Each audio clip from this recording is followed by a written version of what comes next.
Hello, my beautiful people. Welcome back to the channel once again. Global Football View. You know the vibe already. On this channel, we'll talk all things football. And this is a Premier League preview for the match week 2. And I'm here with my lovely guests, as usual, Mr. Rotino and Mr. James. They are all here with me to talk about the 10 games that will be played all over the England this week. Welcome, guys, to the channel once again. And what are your expectations this week? Are you expecting good results or are you expecting some offset to the Premier League this week?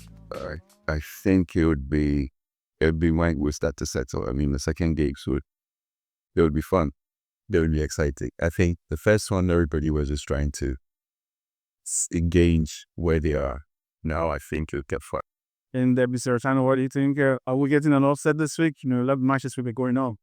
It's going to be a little bit weak, so I don't expect much, but I think the bigger team have to start showing themselves. The bigger teams has to start showing this step. Like this video if you like this video. Let us know your prediction on the comment section. And if you've not subscribed yet to the channel, please do. We want to welcome you to Global Football Family. And the first match that we're talking about is a game between West Ham United versus Chelsea. Chelsea will play a scoreless draw in the affairs. You know, West Ham will lose to newly promoted time Sutherland last week. So I will start with Mr. Rotino, the Chelsea fans. So what are your expectations for Chelsea this week? I think this week I have to start with a very beautiful game from Chelsea. I'm expecting Chelsea to win West Ham by 3-0, just like Sunderland did here. So I don't have much to say. I'm just waiting for my boys to be on the pitch. 3 goals, and that's a big and huge prediction from the Terratide. I don't know if Mr. James feels so confident about Chelsea winning this week. I think Chelsea will be comfortable. Don't forget Chelsea failed to score in their last game also. It doesn't really matter. I think what Enzo Maresca has to do is to try to get Pablo into the game. And him in the last 19 Premier League games for Chelsea, Carvan's already scored, I think, 2 goals, 3 assists. So it's not fine. And what's in the last game, Palmer, people are learning to deal with Palmer. And it looks like once you take Palmer out of the game, there's nobody in the Chelsea team that can unlock a defense. That's my only concern. But I think overall they have the players, they have the manager, they have the know-how to beat West Ham. And West Ham have been poor. We said it before the first game that they don't have a good season. And you showed in the last game. They won't have a good season. Those were a prediction from the first week of the Premier League season. And Mr. Tyler, is it concerning right? Because for me, it's concerning right now because Kopama is actually on my fantasy and he has been lacking points. And the fact that he has not scored a non-penalty goal in his last, how many matches? Since January. And the arrival of Estavo, don't you think Kopama should be paid more central? At the moment, it seems it's not working out very well for him. I think Maestro have to change the tactics of where he's playing with Mama right now. But I think he's playing Pama off his limit or off his side of playing because he's playing with true central to the striker. I think he has to bring it back to where we know Obama actually thrives and get better of himself. That is my old boy. But Maestro knows everything he's doing. Maybe you will see like Obama coming back to play his position at used to seeing play. And if West Ham have to take anything from this game, what do you think the former Chelsea coach needs to do? I don't think he has any idea. I don't think he can do anything to beat Chelsea. Chelsea already have a great record against West Ham. I think the last time West Ham beat Chelsea was when they had Ruben Moyes. Chelsea had Pochettino. It was 3-1. I don't think they have anything they can. Even if Chelsea plays at 50%, I think they will still stay West Ham. Yeah. And Mr. Rotano said it's giving us a score prediction of 3 goals to nil. It's just what I mean by 3 goals. What's your prediction? Yeah, I think it will be. The difference will be vast, and the scoreline would definitely show. The scoreline would definitely show. One match we don't know how the scoreline is going to be because a lot of new players are in the fold so far. Again, I'm talking about the game between Manchester United, Fulham versus Manchester United. So I just want to get your opinion. Now you believe Chelsea is going to win. I know Chelsea are fighting for the top 4. And Manchester United would want to break into the top 4. If Chelsea continue in the way you're expecting them to continue, the way you're expecting them to win against West Ham United, Manchester United taking on Fulham, don't you think that's detrimental to your top 4? Because I'm expecting you to badmouth Chelsea.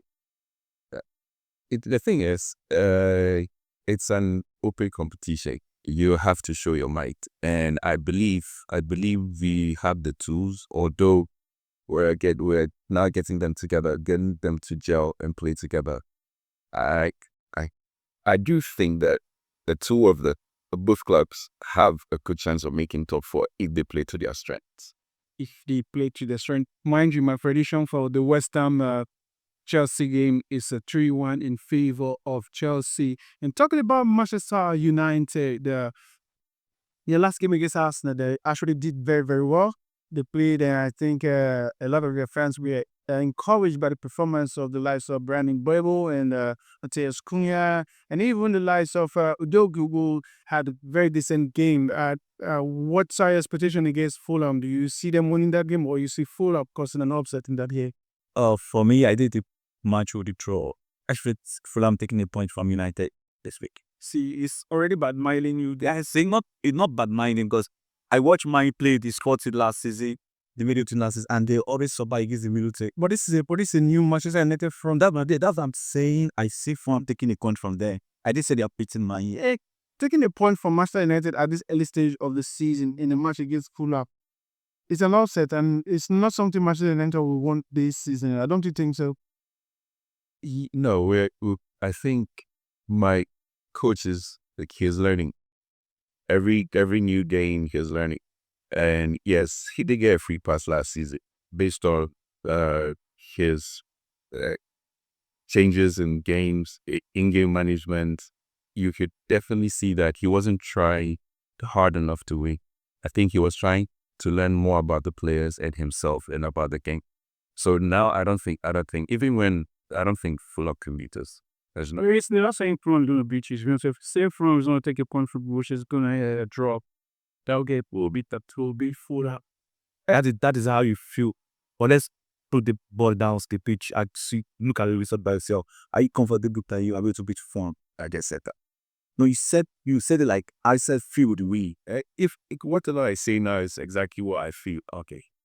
And then what you say as a Manchester United fan, so he's going to definitely seek out for the best scenario for Manchester United. And the one person I don't know is actually seeking for the best scenario for Manchester United is their manager, who stated in the press conference that what's his name, the goalkeeper Onana is fit. Even in the last game against Arsenal, that he was fit, and he started Bayanda instead of Onana.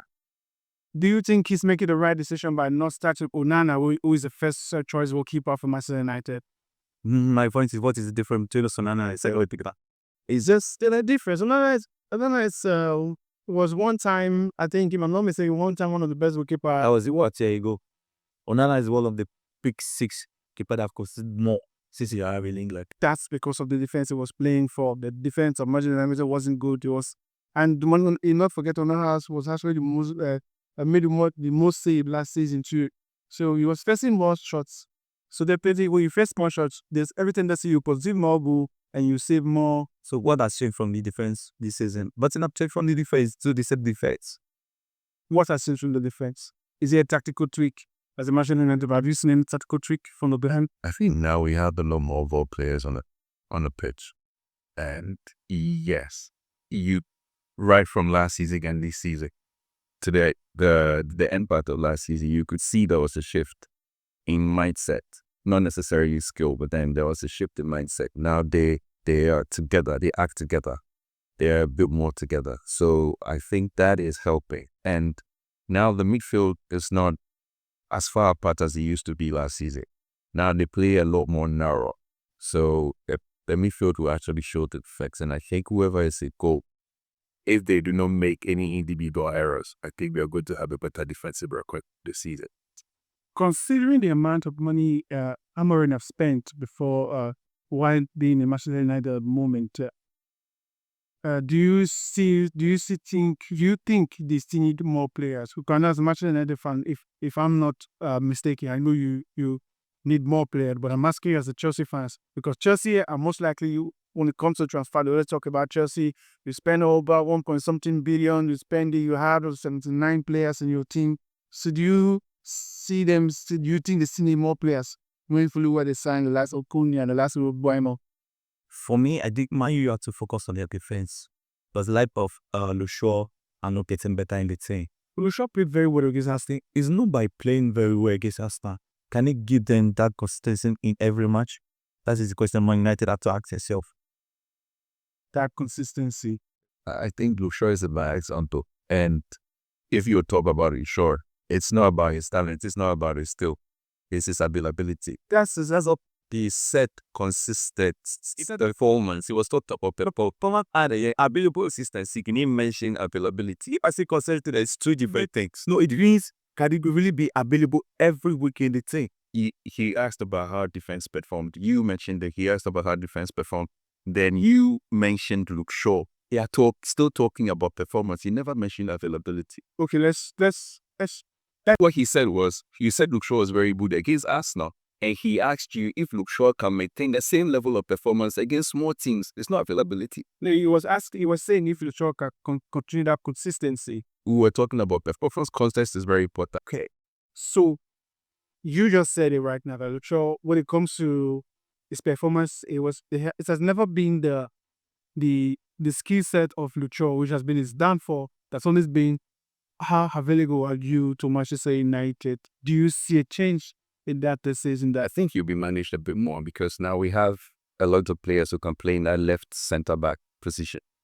We have about 3-4 players who can confidently play there. So it will be management. And Lushore as a senior head, if we're able to manage his minutes, I think the injury would be less. Can you mention the three players I say they are comfortable as a position? Hernandez. Martinez, he is back. Martinez is back. Aiden Heaven is back. Aiden Heaven plays confidently. And even without Aiden Heaven, we still have Kyler Fredrickson in the academy who plays very confidently. What I'm saying is, we have people that can cover for it. Sure. As this players you talk, they played a Premier League matches for Manchester United before. Aiden Heaven has not Martinez, they must play in the Premier League. not really about my partners is a well proven that it is. Plays in the same position as Luke Shaw. So if you are the Manchester United fan, right, Manchester United manager, if Lucha is not available, you would rather play in Evan and what's the name of the other guy you called right now? Frederickson. What I'm saying is, it's really simple. You asked if we have enough cover, and I'm telling you, yes, we do have enough cover who can play. Academic player. Yes, and what we are talking about is Luke Shaw. If he's not available, there are people who can step in for a couple games. There are people who can step in for even half a season. And I don't think Luke Shaw is going to go for to. You don't think or you don't feel which one? It's the same thing. It's all about wishful thinking. So when you wish it, it becomes. I think we have enough cover. The question you asked him was if he thinks we need more signings, and then he talked about defense. I don't think defense should be our priority right now.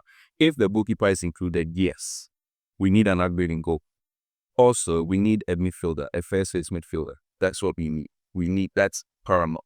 The first space midfielder. And I know some time ago, this is not what I want to ask him is not what we did on camera. It's actually a conversation we had before this. You actually told me that Kobe Manu is not what we say. It's not what we think he is. Yeah, I said that. Yeah, you said that. And the coach of Manchester United right now is proving you correctly by not playing Kobe Manu. And he's saying the Manchester United is a midfielder. So my question is, you have been vindicated. So my question to you now, what is the use of Kobe Manu if you still think you need a midfielder? Kobe Manu is an exceptional talent, I always say. Exceptional talent and not be played. It doesn't really matter. There are coaches who have had great players in their teams and they never played them. It happens in football. Of course you don't. Yes, it happens. And it's only just one game. We've played one single game. Even in preseason. Preseason he played when he was available. He wasn't available from the very beginning. He played when he was available. But you just said you need a face. I said we need a first face midfielder. He's asking me about Kobe Manu. Which is the work of Kobe Manu? He wasn't until he played one season, half a season as a holding six, and he did very well. But then after that, he's been playing in a more advanced role because we had Casemiro. So for me, if the coach does not trust him now, fair enough. It's a coach's decision. That it has nothing to do with Kobe Mainoo's talent. If we say we are letting him go now, Chelsea they've already spoken to him 2 seasons running. They continue to talk to him as we speak. That was when we were. They are still talking to him, but it's still saying. Let me give you an example. Chelsea is going for Garnacho. Is not Garnacho is a better player. So why kill it? You think he will improve your team? No, it's not improve. We want to as a backup. In everything we have beside the backup. Backup to Because we have like a backup to we have Pedro Neto. We have Pedro Neto. We have Estabo. We have what is Santos? No, Santos. No, not Santos. This English guy that people does for Sterling Gittins. So if Garnacho is gonna have no Sterling is going. Sterling is a player that is going. He's a gunner. He's not coming back to Chelsea. If you say the lack of Garnacho, this like you're happy the pop up, right? Okay, if this person is not available, you have somebody to come and play. So don't tell me Kobe Mainoo is a world class player. You can't even say. I can't even say. Well, I don't even know what to talk about the universe. Me, Kobe Mainoo is like I too world class. I know you don't rate Cole Manning. So let's not make this prediction Paul about Manchester United.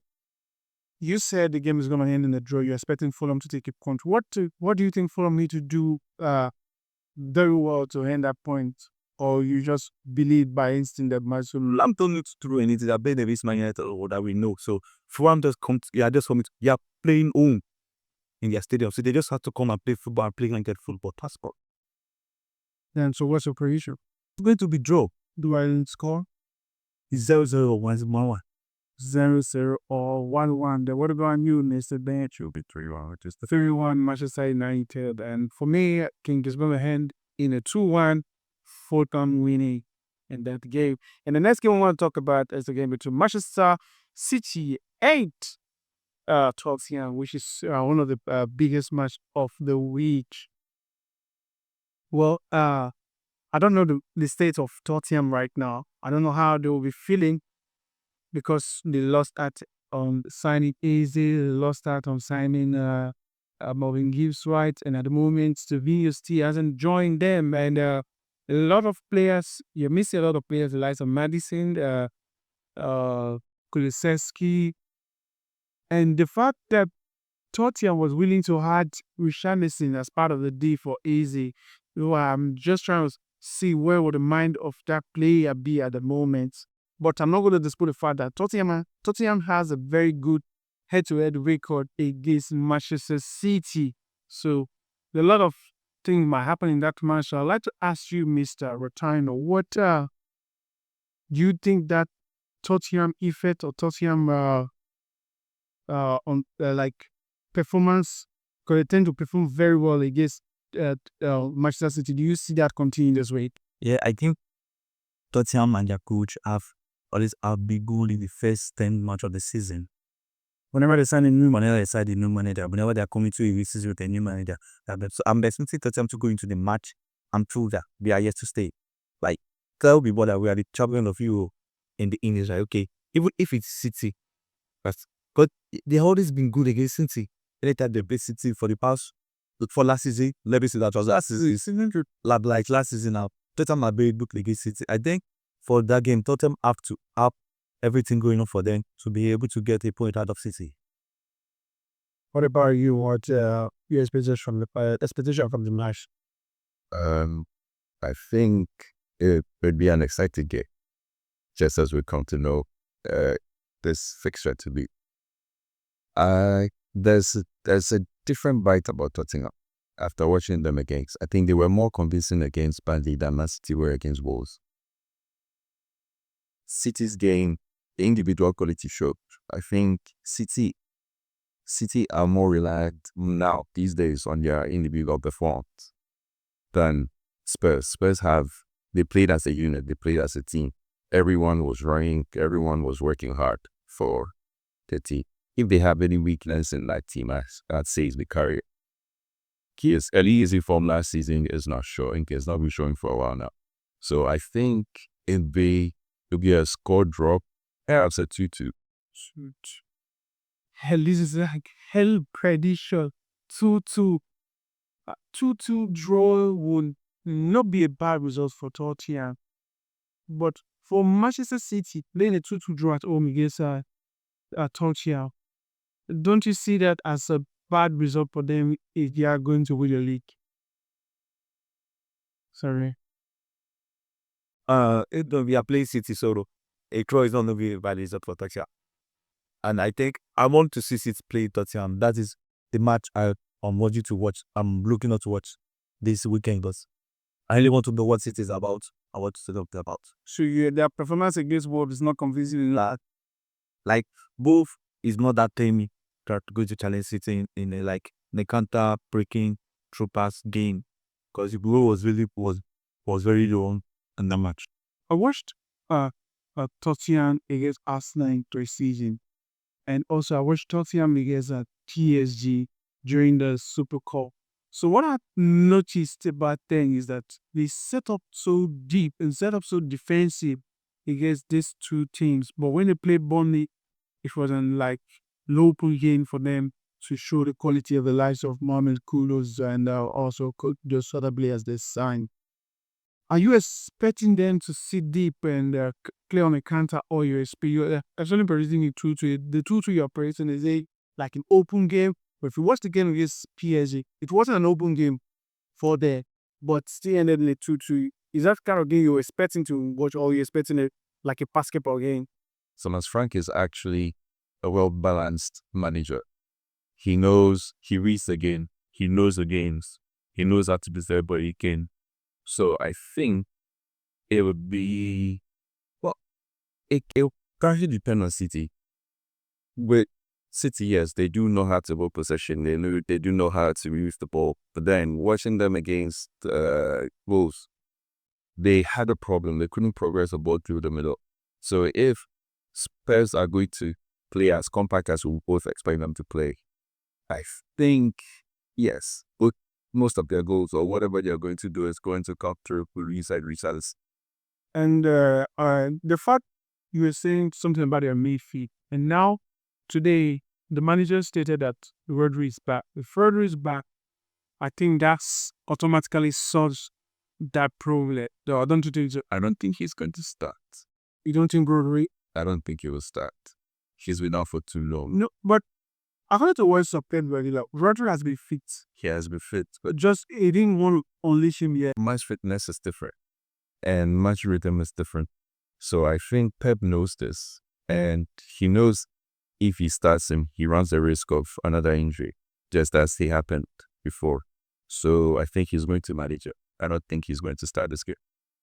What if Tottenham end up winning that match? Is that an upset, or you expect something like that? I don't want Tottenham to win. You don't want Tottenham. Is it your wish? No, it's how I want the season to progress. Because if Tottenham win the match, it will give City like a setback. Like, okay, if Tottenham can win, that means anybody can come to our Roman winners. So the Guardiola will go make another arrangement to the league. So I don't want anybody Tottenham to win them. I just want a draw for both teams to know, okay, this is our start. You watch the score prediction for the match? I think it's going to be draw. Maybe 2 but 3. Or 3-3. 2-2. For me, if I go by what I feel is going to happen, as an Arsenal fan, I know I'm not supposed to predict Tottenham to win any time of the day, even on a friendly match, even they're playing against, even when they're playing against Global Lights, I'm not going to predict Tottenham to win. But if I go by what I feel, seeing an offset in that game, and Tottenham is going to win that game by margin of 1 goal. I don't know how 2-1, 3-2, 1-0, but it's going to be a margin of 1 goal for a Tottenham win. And Tottenham going to win. We're going to look at the other side of North London Arsenal, who just completed the signing of Iberishi Eze on the Assumption Tottenham. So they play Leeds United at home at Emirates. For everybody, this match is like a banker, like a match you're expecting Arsenal to win. Mami to win. And over 2 point. This is Arsenal. No, Arsenal to win at over 2.5 straight week. This is Arsenal. You know, at times where you think Arsenal going to win, that's where the small teams come around and sit back and eat them a counter and get a result from the Emirates. I'm not that confident about this match. If Arsenal lose this match, say the season is over for you. The season just started. No need Arsenal that lose against Leeds United that just come from relegation. The season's over. Well, for me. And that's your own opinion. And I'm not saying the match that's going to be as easy as everybody are making it out to be. Well, I'm expecting Arsenal to at least do what they know how to do best. If they can get the win, so be it. And but I just want I need to ask you a question. Let me ask you a question. If Arsenal lose or draw this match, how are you going to feel? I'm going to no, bro. I'm not, no, and that's not my question. Sorry. How is Ateta going to feel? Not you. I'm entitled to I'm not in Ateta's head. Neither do I. I know good body for Ateta's head immediately. Me? Yeah. I'm not a reactional fan that tries or make my judgment on based on one result. It has to be something of consistency whereby you see the result and not improving them before you can think of them. You know me better than that. No, do you think last night is improving? Sorry. If I think Arsenal is improving with the money we've spent with the players who so if you lose, you said you are not the person that called for coach job. But if Ateta lose to Leeds, I will be as a Chelsea fans, I will help you to carry placard and say Ateta must go. Ateta must know though. Ateta must know. Even if they lose to Leeds United, I'm not still going to come here and tell you Ateta must go because he has actually done a great job for the club. We all know where Arsenal was before Mikel Ateta came and where we are now. To finish second 3 times in a row, it's not something it's not a fluke. It's all about something that has been built. Look at what I'm looking at you. You can look at me whatever way you want to wait. Wait, just look at how I'm looking at you. You can look at me the way you want to look at me. Ateta and Guardiola are the longest RB coach in Premiership right now. Yes. And you're telling me Ateta has been good. Of course. Yeah, Ateta has been good. That's why I saw. Ateta has been good, but we need it to be great.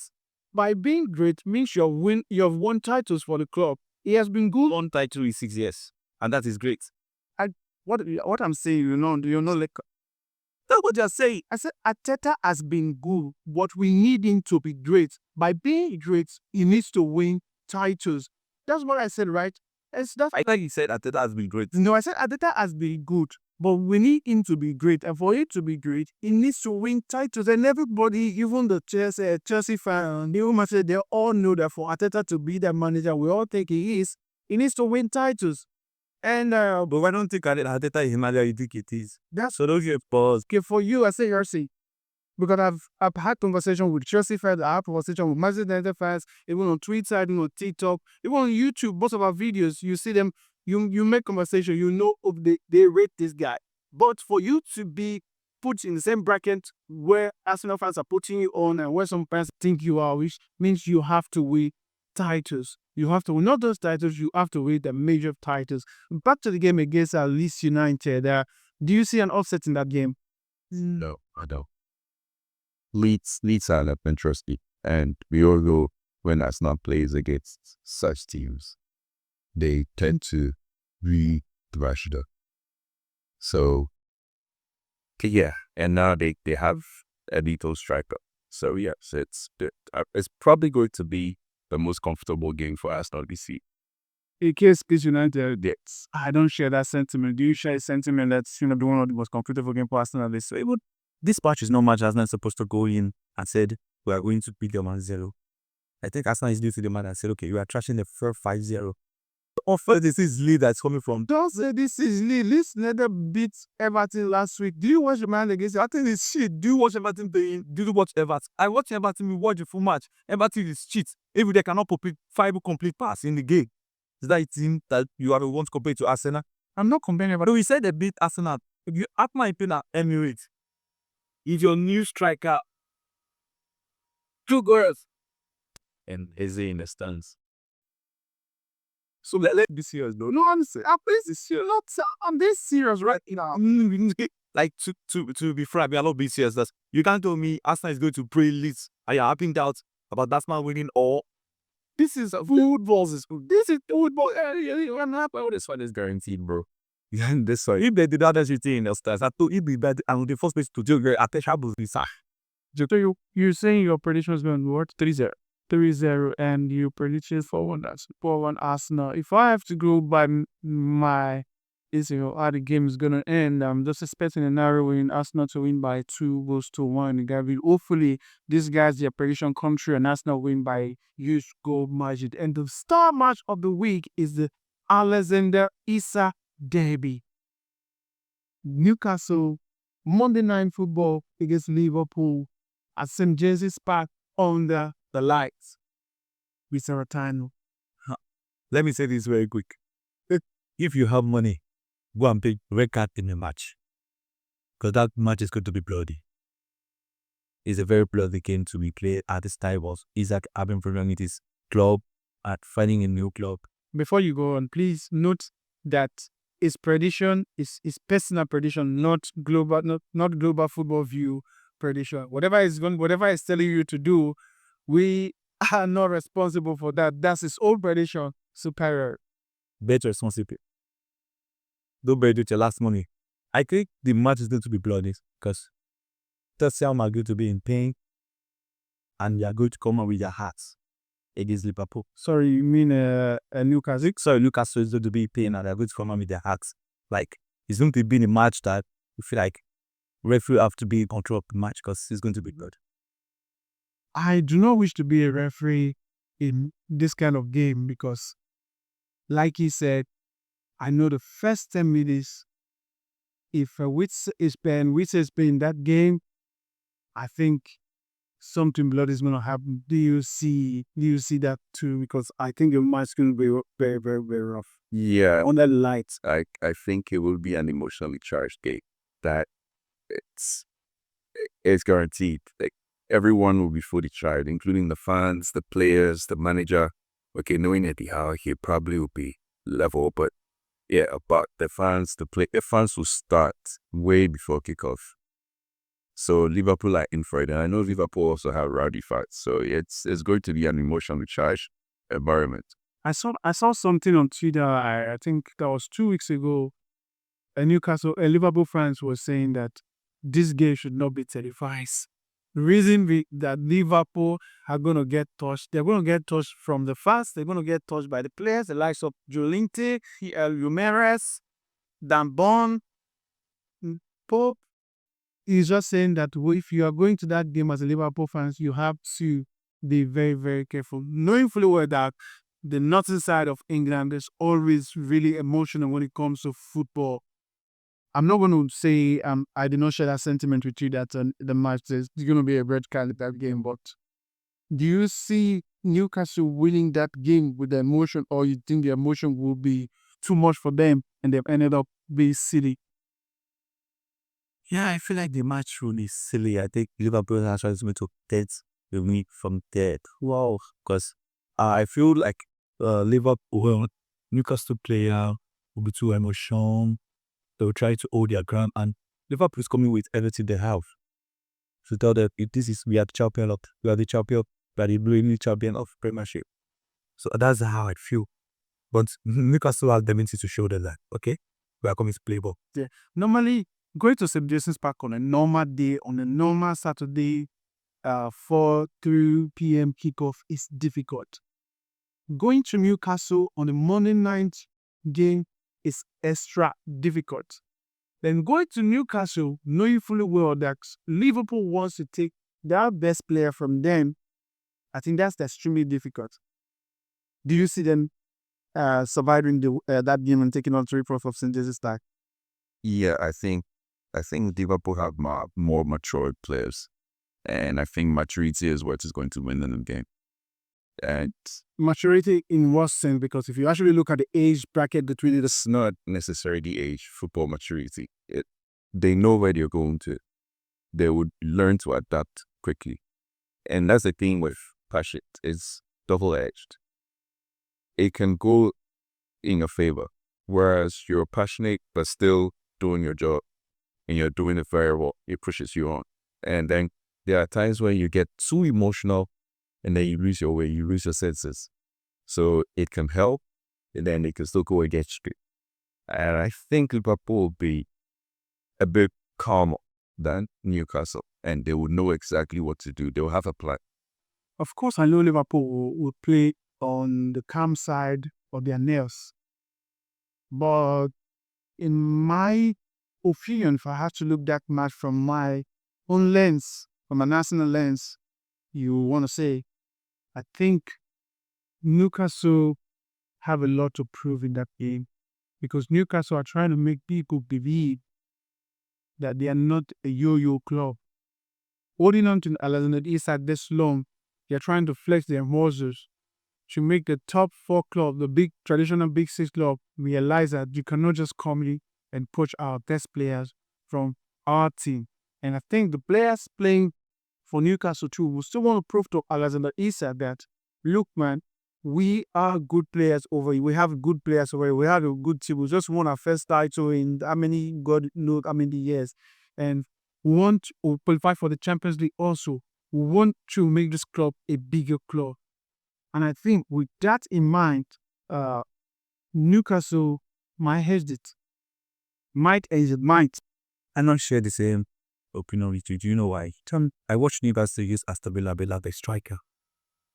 And if like Newcastle had a striker in that match, should have been a treatment for them. So I don't see them playing against Liverpool without the striker not getting away. Not forgetting you and one that told me the last time that Liverpool have a shitty defense. And not forgetting also Liverpool do not have a right back at the moment. Frimpong is injured and the other right back is also out in that game. So they are going to play they're going to play that midfielder as a right back in that game. Not forgetting also Anthony Gordon, an Everton boy, has the blue blood in him. We want to prove to you definitely there's a lot going. There's a lot to unpack in that game. So I know you may not share the same sentiment as I am, but looking from where I'm looking at it from. Well, you may be right. The thing is, we watched the Newcastle game last week against Aston Villa, and they had Gordon playing as a 9. Yeah. And I think that was what went against them. If they're going to do the same thing against a more cultured Liverpool midfield and defense, although yes, they do not have a right back, but they still have a back or a defender. I think they'll be more cultured, they'll be more matured in the ball, and they would rather take the play. Elanga last season was one of the best players for this Liverpool. We're not taking for a leader, Liverpool last season. And the fact that Liverpool don't have a recognized right back, don't you see that a few day for you on that right hand side? If Liverpool will play Gomez and Assad, I don't think Newcastle attack have something to put damage on the Duras. After you told me last week that Liverpool defense is not good. Liverpool defense was not good because Bonnie App is top 9 striker. I was there to hurry them, and Senegal has a very free road to run because the striker take away the defenders. But this Newcastle team do not have a striker that will take away the defenders. They have actually have a striker in Sola, though they didn't start the last game. Sola played against Arsenal in the friendly match, and for me, he did well, and he's still a young boy. So I don't know if Eddie Howe will start him in that game, but if they start to Sola with Gordon and Elanga on one side, we might be up for a game. But let's keep our finger crossed. We might just be here speculating what will happen. But the 22 players on the field and the managers have the final say on what is going to happen. So if I start from you, what is your prediction for that game? Newcastle. I think it'd be 2-1 Liverpool. 2-1 Liverpool. Is it because of your fantasy team? No. Not because of your fantasy team. And Mr. Retiring well. So I should say it's correct, right? It's only 2-1 Liverpool. 2-1 Liverpool. And for me, I think it's going to end in a 3-2 win for Newcastle. And we're just going to run through the remaining fixtures of this week. And also this week, Bournemouth are taking on Wolves. After watching Bournemouth against against Liverpool last week and Wolves against Man City, what's your score prediction? I think that Bournemouth are better to beat Wolves. That Wolves team had a very shaky, like they're not even compared today. Yeah, what's your prediction? I think Bournemouth like 1-0. Suma. 1-0 to 1. What about in the start? I think Burma will win 3-1. 1 month will win 3-1. Other matches for me, that thing's going to end in a 4-0 win for 1 month. And Brentford are taking Aston Villa. EPL at 2-0. Aston Villa to win Brentford away. Whoa, I think that's the winner since it be very fault. 2-0 and Man say 1-0 Aston Villa. Oof. All right, that match is going to end in a 1-1 draw. That's my prediction. It's going to end in a 1-1 draw. You know, to be safe, that Brentford cannot lose to 2 matches for the season. which player, which coach, They have players. which player. They have players. You sit on that day. Burnley, Sutherland, the relegated derby. The 2 guys who just came from Championship deserve a title. Holy Solomon. Let's go for a draw. Don't go for a draw. What's the score prediction? Bullets. Goalless draw. Wow. I think Samuel will score a goal. But I still think it will be a draw. 1-1. 1-1 draw. Crystal Palace with tap easy taking on Nottingham Forest. Was your position? 1-1. Mr. Tino. How? I didn't give a prediction for the Sutherland match, right? My prediction for the Sutherland is going to end in a 2-1 win for Burnley. Sorry. With the kind of game Crystal Palace played, I think we will skip to. That's not really this. Nottingham Forest and win. Crystal Palace. Or if the life of Izzy is being out of it, say, I mean, they are missing a lot. And Nottingham Forest have everything. Like, they have everything to beat Crystal Palace. Yeah. So I'm ready to go for a true man. That's it. But You predicted Nottingham Forest 1-1. And I think Nottingham Forest are going to win that game. Not because Izzy is not playing, but because, after playing on a Thursday night, playing on a Sunday, there's that element of not being much fresh enough. Is there a Zoom that says Yeah, there's a reason you said 1-1. So me, I'm going to predict Nottingham Forest winning that game by 2 goals to nothing. And the last match we talk about is the team you detest the most this thing. You said Everton will relegated. Everton versus Brighton. right. But the kind of boy Everton's playing and their manager being at the risk of sacking or leaving the job, I think Brighton have to win the game. Who is all if I say Everton are Everton is all? I think Brighton is also okay. Brighton to win. What's the score prediction? I think it's going to be 3-1. 3-1 Brighton. Who's going to score for your Bakis? Predicting 3-1. but 2 reals? Head to the source, the score prediction. I think, yeah, it will be 2-1 Brighton. 2-1 Brighton. And for me, I'm predicting a goalless draw in that game because I don't see Everton scoring and I don't see them conceding in that game. So those are the predictions for this week.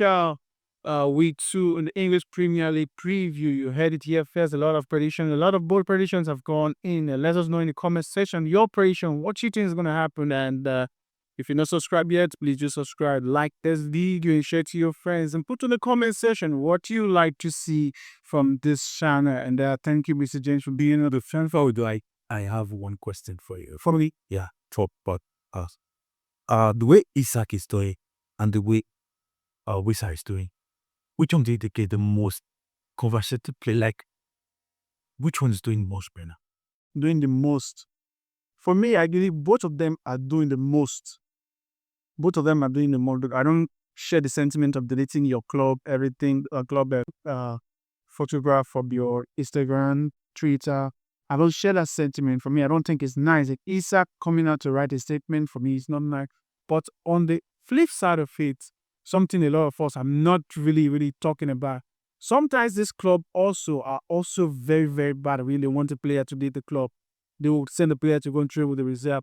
They'll send the player, if you don't go, we're going to make your life hell. We're going to do this, we're going to do that, we're going to do this. But the only thing that we're going to give the club credit for is that even at that moment when players are being threatened, they still end up playing the players even while they are on the reserve. So for me, I just think it's a very, very chaotic situation. And the clubs and the player really need to sit down and iron that and do what is best for everybody. And if it's going their separate way, fine. If it's for them to we sit them into the team. Fine. So for me, I just think everybody's doing too much, but just get a resolution. But for me, like, I think Isaac. Zach is it too much. Why? I mean, I feel like Wisa if you see No, Visa actually asked to stay away from the team so he could finalize his future. Then he thought he was going to one club, and then the club ended up not accepting the bid.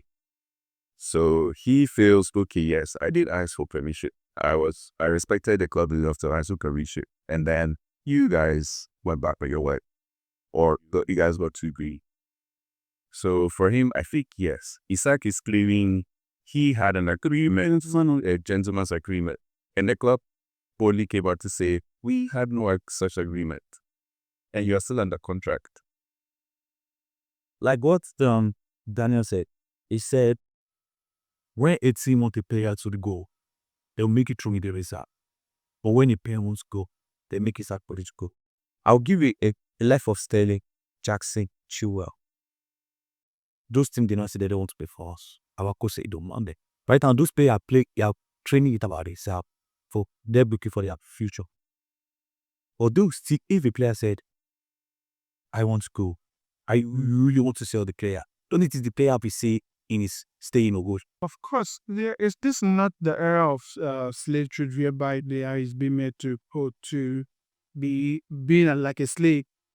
They all have an agreement, but the club also are telling you, according in the case of Isaac, put the money on the table and let's bargain. The money Liverpool are saving is not what we value you at. If you put 150, and we're gonna sell you. On the bit of slavery, you knew exactly what you were doing when you signed a contract for 5 with an extra year.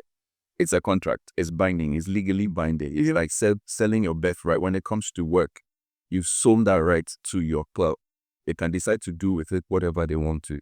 If they breach that same contract, you can also punish them for it. And right now, you are breaching the contract you signed. Or why did you put the agreement in paper? So it was a gentleman's agreement. It was a gentleman's agreement. Okay. Now the club is saying we didn't have such an agreement. Now it's your word against your employers. So if you heard it here, the word is Isaac and we say words against the words of Brentford and Newcastle. We just hope you have a quick resolution is fine and all parties go all party with what's going to make them happy and what's good for the club and good for the players. And it will come to the end of the video. Thank you guys for staying towards the end of the video. And if you have stayed to the end of the video, thank you very much. Don't forget, on your way out, like the video, share your comment, give us your prediction, and let us know in the case of Isaac and Wisa, who is doing too much. Let us know in the comment section. Till we meet you again, stay safe. Peace out.